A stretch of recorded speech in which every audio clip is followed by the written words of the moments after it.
Hello guys, welcome back to my YouTube channel. तो friends, आज के वीडियो में शेयर करने वाले हैं लहंगा के लिए टॉप बनाना।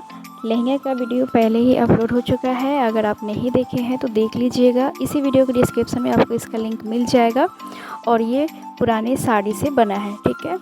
और इसका जो टॉप पार्ट है ना, तो इसमें जैसे कि आप देख सकते हो, ये कमर का जो पार्ट होता है ना वही है, लेकिन इसमें ना पूरा ही प्लेन फैब्रिक था। तो इसमें मैं किस तरह से मिरर लगाकर मैं इसे डिज़ाइनर बनाई हूँ, तो ये सब चीज़ें पूरे आपको आगे वीडियो में देखने को मिलेगा। तो वीडियो में बने रहिएगा। और ड्रेस का ये रहा पूरा फाइनल लुक, और इसे किस तरह से बनाएंगे ये सब चीज़ें हम लोग आगे देखेंगे, ठीक है। तो बिना देर किए चलिए वीडियो को स्टार्ट करते हैं। तो पहले साड़ी आप लोग देख लीजिए किस तरह से इसमें डिज़ाइन दिया हुआ है। तो ये देखिए, इसमें ना कुछ इस तरह से वर्क है। ये आंचल का पार्ट है, तो आंचल का पार्ट मैं कहीं भी यूज नहीं करी हूँ, ठीक है। नहीं तो इस तरह से लगता कि ये साड़ी से बना है, तो वो मुझे कहीं भी नहीं लगा यूज करने, इसलिए मैं नहीं करी हूँ। और जो कमर का पार्ट है इसे मैं टॉप पार्ट बनाई हूँ। और ये जो डिज़ाइन वाला है ना, ये चुन्नट का एरिया। और तो गाइस, थोड़ा सा वीडियो स्किप हो गया है, मैं उसको बनाई थी बट मेरे से गलती से डिलीट हो गया है टॉप पार्ट की कटिंग का, ठीक है। तो इसकी जो टॉप पार्ट की जो लंबाई है ना, छोटी समीज है, इसकी लंबाई है 23 इंच का है। और ये 32 साइज का है इसका सीना, ठीक है। और इसमें टक्स भी है, तो ऊपर से 9 इंच नापे हैं और वन साइड से ये 3.5 इंच पे बीच का टक्स है, ठीक है। और इसे ना हमें कट कर लेना है अस्तर पे। कट करने के बाद मेन फैब्रिक पे इसे कट कर लेना है। उसके बाद हमें बाजू की कटिंग करनी है, तो आर्मोल की गोलाई को इस तरह से हमें पहले चेक कर लेना है। ये देखिए, इस तरह से हमें राउंड में चेक करना है, तो ये आ रहा है 8 इंच, ठीक है। तो जिस चीज़ का भी आप कटिंग करिए, आर्मोल की गोलाई को चेक कर लीजिए, उसके हिसाब से आप बाजू की कटिंग करिएगा।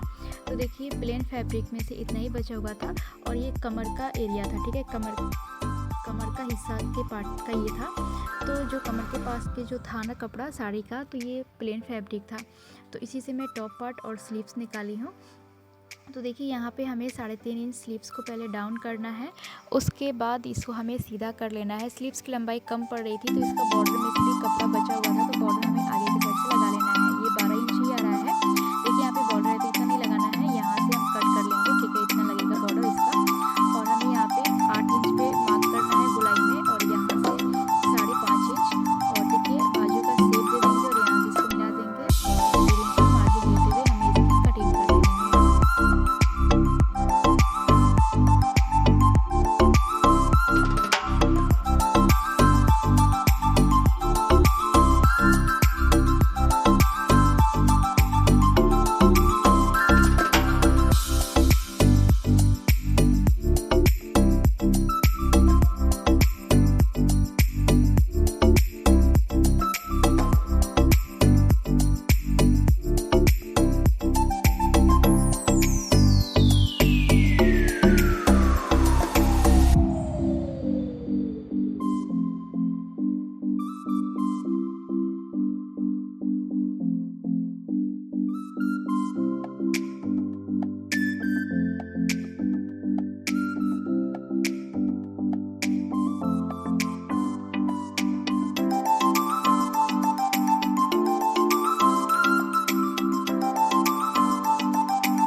उसके बाद क्या करना है ना, सारे मिरर लगाने के बाद आपको एक दिन के लिए पूरे ड्राई होने के लिए छोड़ देना है, ठीक है।